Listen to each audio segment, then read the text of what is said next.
ว่าจะเป็นหัวอ้อมเฮือนบ่พวกห้องนอนห้องน้ำนะครับบิลลี่เขาไปซองมึงอยู่กับเขาเจ้าบ่ได้อัดบ่ได้ล็อกไว้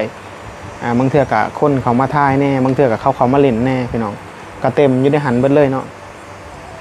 ในส่วนตารางเฮือนนี่ก็แปลนเติร์ดพี่น้องเอ้ย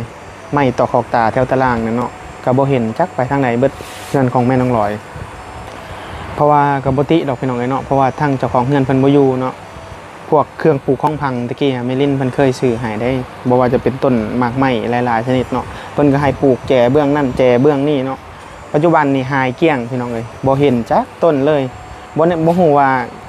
ต้นที่ว่าเมลินเพิ่นซื้อให้นะเขาเจ้าขุดไปปลูกบอนอื่นบ่หรือว่างัวกินเนาะแต่ว่าที่วิธีคิดนี่หัวก็บ่เห็นอีหยังก็บ่เห็นนี่บิลลี่คิดว่าน่าจะงัวกินแล้วก็บ่ซักเขาเจ้าก็ม่างเอาเธอเล็กเธอน้อยมันก็เลยรุดไป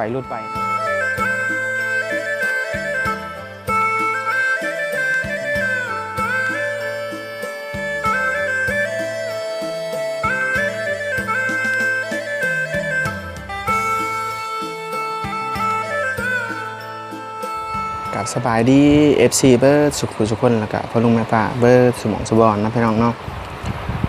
มื้อนี้เนาะบิลลี่ก็สิมาแจ้งข่าว FC เนาะ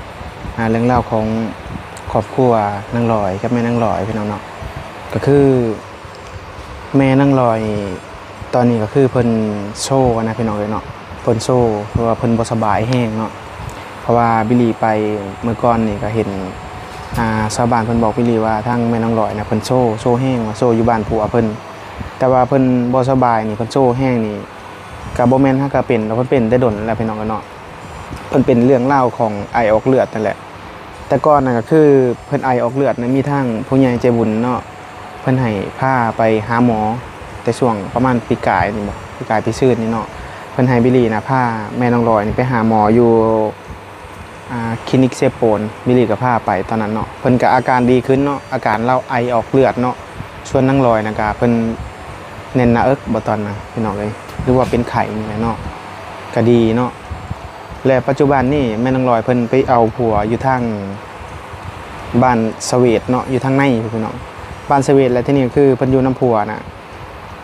แต่ส่วนหลายเขาเจ้าบ่ได้ไปห้องหมอนะไปเวลาเจ็บเป็นแห้งๆก็มีแต่เขาเจ้านอนอยู่คือบิลลี่ไปหาลูกสาวเราตอนนั้นเนาะคือก่อนลูกสาวเราสิไปเฮ็ดงานนะมีเอื้อยนางแล้วก็นางลอยแล้วก็ลูกสาวกับผัวใหม่เพิ่นซึ่งเขาเจ้าอยู่เฮือนหลังเดียวกันคือบิลลี่ไปถ่ายแต่ก่อนนี่เนาะเมียใหม่กับเมียเก่าอยู่น้ำกันเนาะอยู่เฮือนหลังเดียวกันแล้วก็ลูกเมียเก่ากับลูกใหม่ก็อยู่น้ำกันเลยก็จะอยู่เป็นจุ่มเป็นครอบครัวเลยเฮือนหลังเดียวเลยแต่ว่าบิลลี่ไปนี่แต่ก่อนนี่ก็เห็นเพิ่นโชว์เพิ่นนอนอยู่พี่น้องเนาะหักเล่าจอยแห้งได้แม่นางลอยแต่ว่าเดี๋ยวนี้เราก็อาการเราก็คือสีนักแห้งนะพี่น้องแม่นางลอยนะเป็นบ่สบายเพราะว่าเห็นเขาจะบอกบิลลี่ว่าขั้นว่าผ่านไปทั้งพุ่นก็ไปจอบเบิ่งเล่าในเด้อแม่นางลอยเพราะว่าบิลลี่ไปแต่ก่อนนี่ก็บ่ได้ไปถ่ายคลิปเราเนาะเพราะว่าตั้งแต่แม่ลินเพิ่นเข้าไปแต่พุ่นบิลลี่ก็บ่ได้ถ่ายเลยเนาะเพราะว่าถ่ายแต่กับตอนไปกับแม่ลินตั้งแต่ดนแล้วพี่น้องเนาะตั้งแต่ไปเยี่ยมยามถามข่าวเพิ่นแต่ทางข้างก่อนนี่บิลลี่ก็เลยบ่ได้ถ่ายเลยแล้วก็ไปถ่ายครั้งสุดท้ายก็คือจะเป็นไปเฮือนน้องต่ำพี่น้องเลยน้องต่ำนี่จะอยู่บ้านเดียวกันกับเขาน้องลอยเนาะ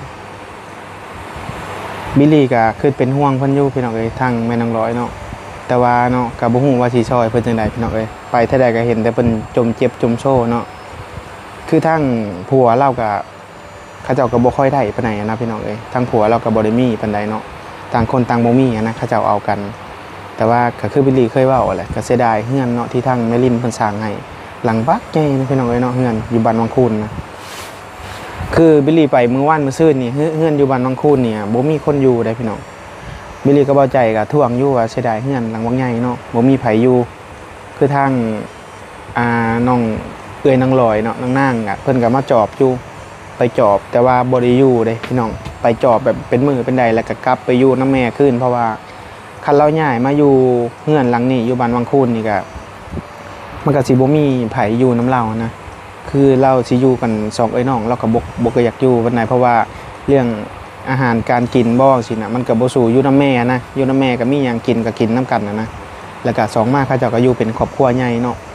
ทั้งลูกเมียเก่าลูกเมียใหม่ก็อยู่นํกันเลยนะและมันก็สิใครก็อยู่บ้านบางคูนนะเท่าที่บิลลี่ได้สัมผัสกับโตเพิ่นที่ว่าไปถามเพิ่นนะเพราะว่าไปแตะก่อนนี่บิลลี่คุยกับเมลินก็อยากให้เขาเจ้าไปจอบเฮือนเพราะว่ายังหน่อยบ่อยู่ก็ให้มาจอบเบิ่งนะพี่น้องเพราะว่าคือจะนึงนะพี่น้องเมลินเพิ่นสร้างให้เฮือนหลังบักใหญ่นึงก็เพื่อเพิ่นสิหาเงินมาได้สร้างเฮือนหลังบักใหญ่นี่ก็บ่แม่นง่ายๆพี่น้องเนาะแต่ว่าเนาะเรื่องราวของแตะก่อนนี่ก็ได้ยินเขาเจ้าว่าเอื้อยเพิ่นน่ะสิเอาผัวแล้วเอื้อยทั้งเอื้อยนางลอยเนาะเห็นเพิ่นมาบอกบิลลี่เนาะแต่ว่าบิลลี่ก็ว่าสิเข้าไปถามข่าวๆน้องว่าน้องเอาผัวแล้วบ่แต่พุ่นเนาะแล้วก็ไปบ้านบางคูนเมื่อวานมื้อซื่นนี้ก็บ่เห็นก็เห็นแต่เขาว่านางลุยนางมึยเนาะอยู่หั่นนางลุยนางมึยแล้วก็เขาน้องแก้วมณีพี่น้องเอ้ยน้องแก้วมณีนี่บิลลี่ก็เห็นอยู่บ้านบางคูนแต่ว่าบิลลี่ก็ยังบ่ได้เข้าไปเยี่ยมยามถามข่าวเพิ่นเนาะพี่น้องบิลลี่ไปแวะมีเฮือนเอ้ยมอนแล้วก็เฮือนแม่นางลุยแล้วก็เฮือนอยู่ทางเทิงเนาะอยู่เทิงบอนบิลลี่เคยไปถ่ายคลิปแต่ว่าจำชื่อเพิ่นบ่ได้ว่าเป็นชื่อแม่หยังเนาะก็คือในหมู่บ้านนะพี่น้องเนาะปัจจุบันเนี่ยก็มีการเปลี่ยนแปลงหลายอย่างได้คือนางลุยนางมึยนี่ก็เพิ่นออกรถจักรใหม่เนาะในเฮือนเพิ่นคันนึงคือบิลลี่เคยแจ้ง FC ไปแต่ก่อนนี่เนาะแต่ว่าส่วนนางลอยกับเอื้อยนี่พี่น้องเนาะเฮือนครอบครัวนางลอยกับเอื้อยนี่แต่ว่าเขาเจ้าได้เฮือนหลังใหญ่กับแม่นอยู่พี่น้องเอ้ยแต่ว่าในครอบครัวของเจ้านี่เขาเจ้าจะบ่มีรถจักรนะครอบครัวของเขานางลอยกับเอื้อยเพราะว่าเฮือนเล่านี่เวลาไปใส่มาใส่นี่สิหาพี่น้องไปส่งให้หรือว่าเวลาแม่เจ็บเป็ดนะสินะสิหาพี่น้องหาคนฮู้จักนะไปส่งพาไปห้องหมอเพราะว่าในเฮือนเขาเจ้านะมีแต่เฮือนดังพุ่นก็พออยู่ได้เฮือนทางอันผัวเราก็พออยู่ก็บ่ถึงกันว่าลำบากแฮงเนาะเขาเจ้าสิมีสวนวิกพอแล้วก็มีพวกสวนมันเนาะแล้วก็สวนผักสวนหยังที่เขาเจ้าปลูกไว้นะพี่น้องแต่ว่าเฮือนอยู่ทั้งพี่น่ะที่ว่าเมลินเพิ่นสร้างหัวสร้างหยังให้เนาะก็ปัจจุบันนี่ก็ฮักเบิดเลยได้พี่น้องเอ้ยเนาะบ่ว่าจะเป็นหัวอ้อมเฮือนบ่พวกห้องน้ำนะก็บิลลี่เขาไปซองเบิ่งอยู่ก็เขาเจ้าบ่ได้อัดบ่ได้ล็อกไว้บางเทื่อก็คนเขามาถ่ายแน่บางเทื่อก็เขามาเล่นแน่พี่น้องก็เต็มอยู่ในหันเบิดเลยเนาะในส่วนตารางเฮือนนี่ก็แปลนเติร์ดพี่น้องเอ้ยไม่ต่อขอบตาแถวตารางนั่นเนาะก็บ่เห็นจักไปทางไหนเบิดเฮือนของแม่น้องลอยเพราะว่าก็บ่ติดอกพี่น้องเอ้ยเนาะเพราะว่าทางเจ้าของเฮือนเพิ่นบ่อยู่เนาะพวกเครื่องปลูกของพังตะกี้เมลินเพิ่นเคยซื้อให้ได้บ่ว่าจะเป็นต้นหมากไม้หลายๆชนิดเนาะเพิ่นก็ให้ปลูกแจเบื้องนั่นแจเบื้องนี้เนาะปัจจุบันนี่หายเกลี้ยงพี่น้องเอ้ยบ่เห็นจักต้นเลยบ่ฮู้ว่าต้นที่ว่าเมลินเพิ่นซื้อให้น่ะเขาเจ้าขุดไปปลูกบอนอื่นบ่หรือว่างัวกินเนาะแต่ว่าที่บิลลี่คิดนี่หัวก็บ่เห็นอีหยังก็บ่เห็นนี่บิลลี่คิดว่าน่าจะงัวกินแล้วก็บ่ซักเขาเจ้าก็ม่างเอาเธอเล็กเธอน้อยมันก็เลยรุดไปนะพี่น้องเอ้ยก็คือเสียดายอยู่เนาะทางด้านครอบครัวของทางแม่นางลอยแต่ว่าคือบิลลี่ไปแต่เทื่อนี่เพิ่นก็บอกบิลลี่อยู่ว่าบ่สบายเนาะเป็นมาโดนแล้วประมาณเดือนนึง2 เดือนซึ่งบิลลี่ก็บ่ได้ถ่ายคลิปเพิ่นนะพี่น้องเอ้ยเพราะว่านึงมากก็เรื่องเฮือนเรื่องชาติเพิ่นบ่ได้อยู่เนาะ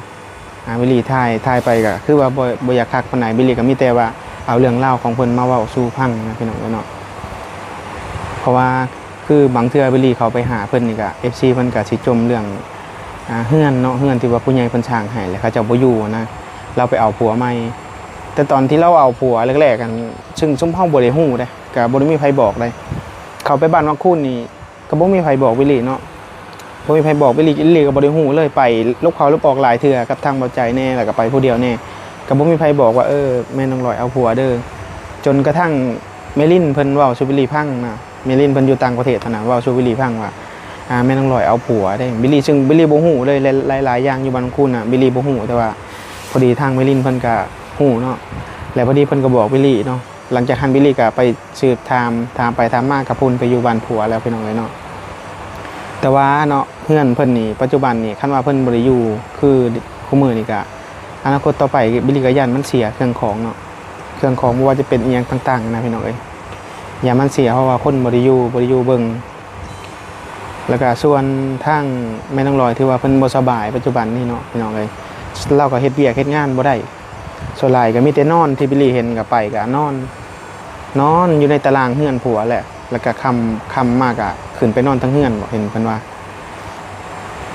เม บิลลี่เนาะเข้าไปพี่น้องเอ้ยเนาะเพิ่นก็อยากเว้านำบิลลี่อยู่อยากให้บิลลี่แบบชื่อยาให้เนาะแต่ว่าเพิ่นก็เวลาเพิ่นเว้าเนาะบิลลี่ก็บ่ได้ฮู้ว่าสิซอยแบบใดพี่น้องเอ้ยเพราะว่าทั้งFC เพิ่นก็บ่ได้ซอยแม่น้องลอยเด้เพราะว่าแม่น้องลอยเพิ่นเอาผัวเพราะว่าเพิ่นหลังจากที่เพิ่นเอาผัวไปใน FC ที่ว่าเคยซอยนะพี่น้องเดี๋ยวบิลลี่สิเว้าแจ้งๆครับ FC ที่เพิ่นเคยซอยเนาะ